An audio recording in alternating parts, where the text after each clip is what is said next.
Hello guys, அஸ்ஸலாமு அலைக்கும். எல்லாருமே எப்படி இருக்கீங்க? குட்டி ட்ராவல் மினி விலாக் பார்க்கலாமா? ஊருக்கு கிளம்புறதுக்கு முதல் நாள் நைட் தான் ட்ரெஸ் எல்லாமே பேக் பண்ணியிருந்தேன்.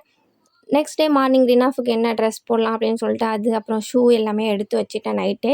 காலையில் பார்த்தீங்கன்னா ஒரு 5:30 கிட்ட எழுந்திரிச்சு கொஞ்சம் ஹரிபரியாக கிளம்ப வேணாமே அப்படின்னு சொல்லிட்டு பொறுமையாக கிளம்புறதுக்காக சீக்கிரமே எழுந்திரிச்சாச்சு. அப்புறம் அபாயா இதெல்லாமே போட்டுட்டு கிளம்பிட்டோம்.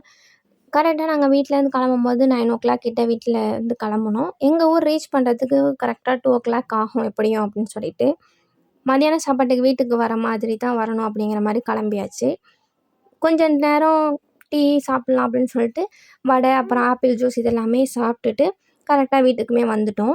வீட்டுக்கு வந்தோன்னே அக்கா என்ன ரெடி பண்ணி வச்சுருந்தாங்க அப்படின்னு பார்த்தீங்கன்னா, மீனானம், அப்புறம் மீன் ஃப்ரை, அப்புறம் ஒயிட் ரைஸ் இதெல்லாமே பண்ணி வச்சுருந்தாங்க. இதெல்லாமே சாப்பிட்டுட்டு கொஞ்சம் நேரம் ரெஸ்ட் எடுக்கலாம் அப்படின்னு சொல்லிட்டு கொஞ்சம் நேரம் படுக்கலான்னு போனோம். ஆனால் கிளைமேட் நல்லா இருக்குது அப்படின்னு சொல்லிட்டு மாடியில் போயிட்டு கொஞ்சம் ஊஞ்சல் ஆடலாம் அப்படின்னு சொல்லிட்டு மாடியில் எல்லோரும் போய் ஹாய் கேர்ள்ஸ், நாங்கள் இன்றைக்கி ஊஞ்சல் ஆடிட்டுருக்கோம். என் தம்பியை தூங்க வைக்க. மழை வர மாதிரி இருக்குன்னு சொல்லிட்டு வீட்டுக்கு வந்துட்டோம். வந்த உடனே சரியான மழை ஆரம்பிச்சிருச்சு. டெல்டா மாவட்டத்துலலாம் ரெட் அலர்ட் சொல்லியிருக்காங்க. எல்லாருமே வீட்டில் சேஃபாக இருங்க.